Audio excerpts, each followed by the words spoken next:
K24 teach के इस platform पर मेरा नाम है कुलदीप सिंह। आप सभी का स्वागत करता हूं। शिक्षण अभिरुचि यूके उत्तराखंड का LT 2018 का पेपर हमने इस पर लेकर आए हैं आप सभी के लिए। शिक्षण अभिरुचि का जो इसमें 30 क्वेश्चन आते हैं हर सभी के LT में, तो उसमें से हम लोग इसको सॉल्व करेंगे आज के इसको। तो पहला क्वेश्चन इसमें है कि ज्ञात से अज्ञात की ओर, यह क्या है? तो ये आपने बताना। यह एक शिक्षण सूत्र है। शिक्षण विधि, शिक्षण तकनीकी, शिक्षण युक्ति, तो यह शिक्षण सूत्र है। अगला क्वेश्चन है आपके पास कि शिक्षण व्यूह रचना है, उद्देश्यों को प्राप्त करने की योजना, या फिर शिक्षण की विधि, कक्षा में अतिरिक्त क्रिया, उपयुक्त में से कोई नहीं। तो इसका है उद्देश्यों को प्राप्त करने की योजना। अगला सवाल पूछा गया है, आयताकार शारीरिक रचना वाले व्यक्ति में पाए जाने वाले व्यक्तित्व गुण होते हैं। तो इसका सही जवाब है, आपके पास ऑप्शन दिए हैं, परंपरावादी एवं सामाजिक, शांति प्रिय एवं एकांत प्रिय होता है व्यक्ति, उपयुक्त में से कोई नहीं, और अगला पूछा कि जोशीला एवं क्रोधी। तो ये है इसका सही जवाब, जोशीला एवं क्रोधी, जो आयताकार शारीरिक रचना वाले व्यक्ति होते हैं। अगला सवाल है कि दल शिक्षण में दल है, तो आपने बताना है। तो इसका सही जवाब है अध्यापकों का जो शिक्षण योजना को तैयार कर उसका क्रियान्वयन करता है। अगला सवाल इसमें पूछा गया है कि चिंता का वह स्तर जो छात्र को सीखने के लिए तैयार करता है, वह क्या हो सकता है? चिंता न होना, या अत्यधिक चिंता, या सामान्य चिंता, या अधिगम सीखना का कोई, या अधिगम का मतलब होता है सीखना का कोई संबंध नहीं है। इसका सही जवाब है चिंता। अगला सवाल है, यह सामाजिक वातावरण में आयोजित किया जाने वाला एकनिष्ठ उद्देश्यपूर्ण क्रियाकलाप है। तो आपके पास है प्रदर्शन, समस्या समाधान, या ह्यूरिस्टिक, या फिर प्रोजेक्ट। तो इसका सही जवाब है प्रोजेक्ट। प्रश्न संख्या 7 यह पूछती है कि शिक्षा का अधिकार अधिनियम 2009 में प्रावधान है। किन किन चीजों का प्रावधान है? निःशुल्क एवं अनिवार्य शिक्षा का अधिकार, बालक को शारीरिक एवं मानसिक दंड का निषेध, अब बाल अधिकारों के संरक्षण की व्यवस्था। तो इनमें से इस सभी की सभी चीजें हैं इसमें, तो उपयुक्त सभी हो जाएगा इसका उत्तर। छात्रों को परियोजना, कार्यदल, समय, एक शिक्षक को हमेशा ध्यान में रखना चाहिए कि इसका अब ऑप्शन दिया है प्रयोजन शैक्षिक हो, दूसरा संबंध वास्तविक जीवन की परिस्थितियों से हो, सीखना क्रिया द्वारा हो, तो उपयुक्त सभी, ये इसका सही जवाब है। अगला पूछा है इसमें कि सामूहिक शिक्षण करते समय विद्यार्थियों की व्यक्तिगत समस्याओं के समाधान हेतु निम्नलिखित में आप कौन सी विधि का प्रयोग करेंगे? तो आप है इसमें ऑप्शन दिया है भाषण करेंगे, या फिर अभिक्रमित अनुदेशन का, या प्रदर्शन, या अनुवर्ग का। तो इसका सही जवाब है अनुवर्ग। प्रश्न संख्या 10, संप्रेषण प्रक्रिया में शिक्षक का व्यवहार शाब्दिक से अशाब्दिक तक हो सकता है। यह कथन सही है या गलत है? यह आंशिक रूप से सही है। NOT का मतलब नन ऑफ दीज है। यह सही है, यही इसका सही जवाब है। प्रश्न संख्या 11 दिया है, कक्ष संप्रेषण हेतु सूक्ष्म शिक्षण क्यों आवश्यक है? तो कक्ष के लिए सूक्ष्म शिक्षण क्यों आवश्यक है? इसका सही जवाब है विभिन्न कौशलों के विकास हेतु। प्रश्न संख्या 12, अध्यापक होने के नाते यदि आप किसी विद्यार्थी की बुरी आदत को सुधारना चाहते हैं तो क्रियात्मक योजना बनाते समय आप अधिगम के किस सिद्धांत को ध्यान में रखेंगे? तो इसका जो सही जवाब है वो है शास्त्रीय अनुबंधन का सिद्धांत है। जो बढ़ते हैं नए क्वेश्चन की तरफ। यदि आप चैनल पर अच्छा लग रहा है तो लाइक कर दीजिएगा, सब्सक्राइब भी कर सकते हैं आप। प्रश्न संख्या 13, व्यक्तित्व किसी व्यक्ति के व्यवहार का कौन सा पक्ष है? ये सवाल पूछा गया था, जिसका जो सही जवाब है गैर संज्ञानात्मक पक्ष। अगला सवाल है, विद्यार्थियों को कठिन शब्दों का अर्थ समझाने की व्यवहारिक विधि है? तो ऑप्शन ए है, उन शब्दों को वाक्यों में प्रयोग करके पढ़ाना है टीचर को। तो ये इसका सही जवाब है ए।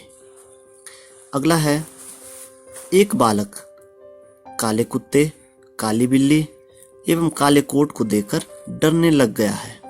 इस प्रकार के अनुबंधन में निहित है। क्या निहित है? वो आपको ऑप्शन दे रहा है, अनुक्रिया का सामान्यीकरण, उद्दीपक का सामान्यीकरण, दोनों या फिर इनमें से कोई नहीं। इसका उद्दीपक का सामान्यीकरण। प्रश्न संख्या 16, आनुवंशिक गुणों का वास्तविक संवाहक क्या है? गुणसूत्र है, केंद्रक है, जीन्स है, नन ऑफ दीज है। इनमें से कोई नहीं, तो जीन्स है इसका सही जवाब है। निम्नलिखित में से एक शैक्षिक मापन की विधि नहीं है, कौन सी? तो सही जवाब पे ऑप्शन दिया है इसने, साक्षात्कार, मानक संदर्भित परीक्षण, प्रश्नावली, अवलोकन। तो सही जवाब है मानक संदर्भित परीक्षण। अगला इसमें पूछा है प्रश्न संख्या 18 कि वंशानुक्रम को समझने के लिए आपको आवश्यक रूप से समझना होगा। तो क्या समझना होगा? समानता का नियम, प्रतिगमन का नियम, भिन्नता का नियम, उपयुक्त सभी। इसका सही जवाब है उपयुक्त सभी को समझना होगा। प्रश्न संख्या 19, क्रियात्मक अनुसंधान में कौन सा पद सम्मिलित नहीं होता है? क्रियात्मक अनुसंधान होता है, उसमें कौन सा शामिल नहीं होगा वो आपको बताना। तो इसका सही जवाब है परिणामों का सामान्यीकरण। तो ये वाला इसका सही जवाब है। अगला सवाल है आपको, निम्नलिखित में से कौन सा तथ्य निर्देशन एवं परामर्श का अंग नहीं है?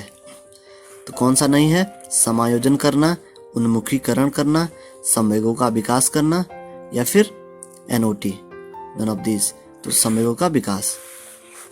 अच्छा, अगला सवाल है, स्यापट पर लिखते समय अक्षरों का आकार तय करने के लिए आप किस बात का विशेष ध्यान रखेंगे?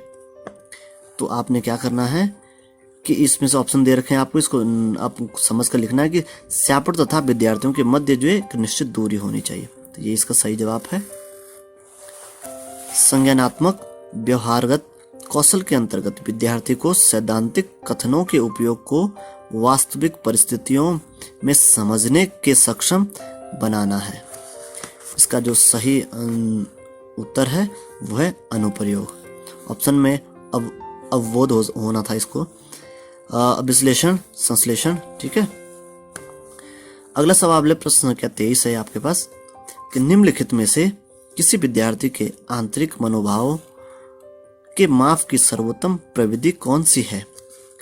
ऑप्शन ए है प्रश्नावली, समाजमिति, प्रत्यारोपण विधि, साक्षात्कार। तो इसका सही जवाब प्रत्यारोपण विधि है।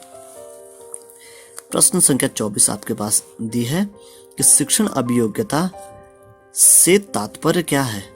तो आप ऑप्शन दे रहा है वो कि शिक्षण कार्य के प्रति समर्पण, शिक्षक बनने की इच्छा रखना, शिक्षक के व्यवहार की सभी वांछित योग्यताएं रखना, छात्रों से अच्छा मेलजोल।